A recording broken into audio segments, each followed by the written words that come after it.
We should blitz a little more on third downs. I feel like we rely too heavily on our front four. What do y'all think? Sure. I mean, especially if they're gearing up to stop Bosa, you can do all kind of things.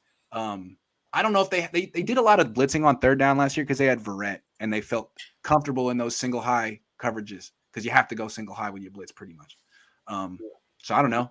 I don't know. Because what happens is you blitz, it's single high, Ambry Thomas is one-on-one, the ball comes out fast, and it's a go route. All they have to see pre-snap on 3rd and 5 is they're showing blitz single high.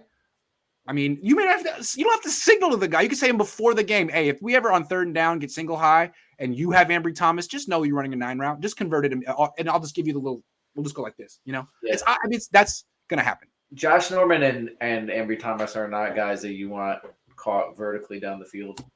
And now at best it's a DPI. Right. Excuse me. Mosley, if he plays this week, it's gonna give you more. Obviously, he's better than both those guys.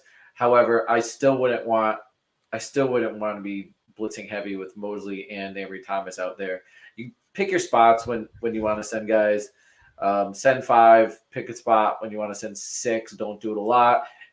And then you can run some zone fires. I know both Salah and D'Amico like to do that. I saw they ran it last week. They brought blitzers and then dropped the defensive tackle.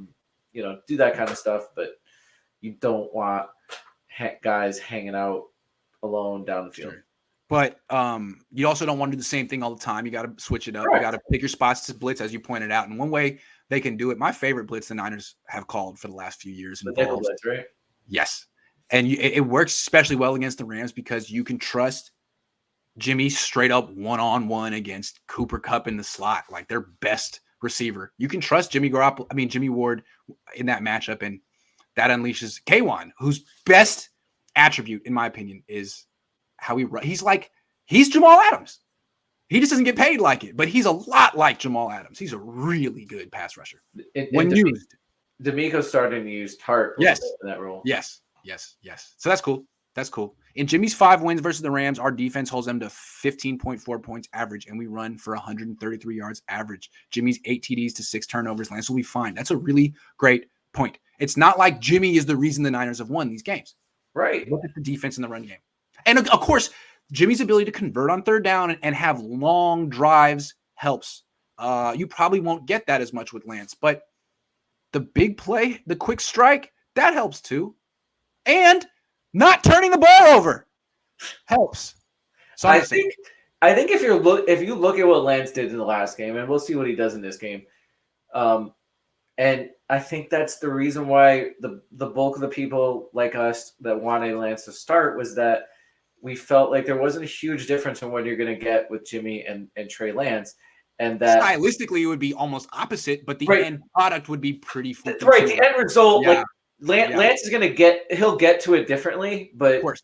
But it might look whatever, like rough or whatever, but it's still going to be. So when you say readiness, never made any sense to me. Like, so Jimmy's ready. He makes the same mistakes and he's ready.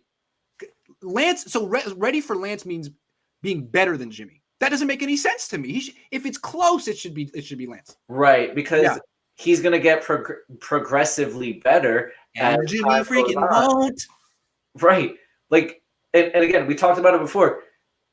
Watch some of these young quarterbacks. Zach Wilson looks better. He looks better than previous. Davis Mills looks better. I really was impressed with Davis Mills. Yeah. He battled in that game. He had Brandon Cooks, and that's it. And he made some really tough throws while getting crunched. I like Davis Mills. You could look at the Texans and be like, all right, if I just put some weapons around Davis Mills. Dude, you put Davis Mills on the Niners right now? If Davis Mills and Trey Lance switched teams, the Niners still would have won that game. Right. Nothing against Trey Lance, but Davis Mills would have beaten Trey Lance if Davis Mills were on the Niners and Trey Lance were on the freaking. And Trey Lance might have looked like booty if he was on the Texans. Yeah, because it's the Texans. Yeah. Yeah, exactly. Although I did like the Texans coach, like in the sense that he had a really bad team and he had that team competing for a long time. So shout out David Culley.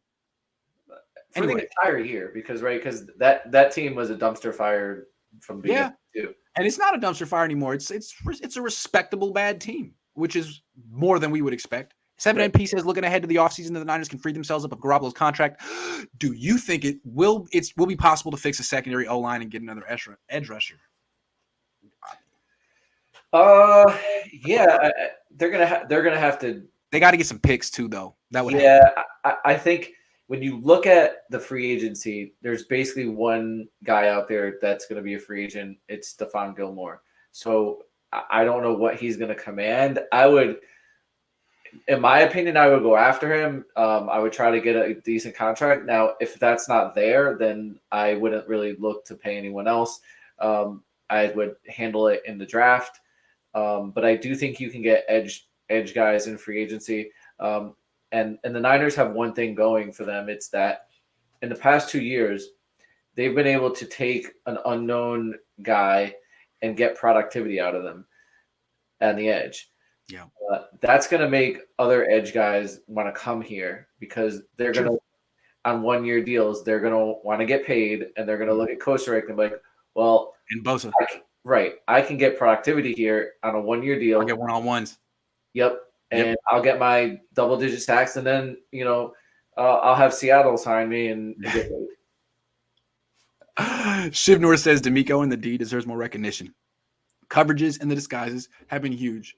Sure, let me give them some recognition right now. Hold on. What is their defense ranked? I'll get it to you. It is ranked 4th in yards allowed. It's the number 4 ranked defense. That's terrific debut it's terrific any season for any defensive coordinator. Good job, DeMeco. Yeah, do it again. It's be a big week to have a dominant performance. Yeah, shout out to DeMeco. He's done a great job. I still think he's going to be I think he's a natural head coach candidate. Good position coach, good player, good position coach, good coordinator. I think he's proved himself at every level, unlike a guy like Singletary. He's more like Vrabel to me. He's a more successful coordinator than Vrabel ever was. Anyway, something to think about. Owners who watch this show a lot. I thought coming into this season, like if you looked at who DeMeco was, he's like he really read like a young Robert Saleh. Really, Yeah. I always compare him to Vrabel because he was because he played. Yeah, I do. I think they have a little bit of personality wise, like with DeMeco versus Vrabel. Sure, they're a little different. They're two different guys. Yeah. But I still think in just the way a player might look at those guys, like I remember watching you, I respected you as a player. I respect you now. I think that's just a natural leader, I guess. A natural leader. Absolutely. Yeah. If you look at what they've said, what people said about DeMeco even when he was a rookie, is that his leadership was major quality. Yeah. And he doesn't lose that. You don't lose that. So that's why you can't minimize that, man. I mean, I think a lot of teams have found out the hard way that just hiring a play caller and making him the leader of your franchise doesn't necessarily bring success. You need a leader somewhere in that franchise. So, DeMeco, you got a D coordinator right now. That's nice. Yeah, it's nice. Anyway, Ted had an article today says Hung Fat. Shout out Ted. Shout out Hung Fat. For 49ers Hive and broke down each of Jimmy Garoppolo's wins versus the Rams and came to the conclusion SF won with GG, not because of GG. Dude, Ted is killing it right now. Shout out Ted. You don't need really to analyze each of the Ram games for that. Like, if you analyze the entirety of their seasons of any game, they don't win necessarily because of Jimmy G. Yeah. No, but what you're afraid of is the rookie making his 3rd career start losing the game for you because he, messed up something because he's not quite mature and doesn't have he didn't know what to do in a certain situation. I guess that's what you're afraid of as a coach. I mean, the Niners have been afraid to play him all year. Let's be frank. They're terrified of what I'm also afraid of Jimmy G doing the same thing. So that's why I said play Lance. Thank you.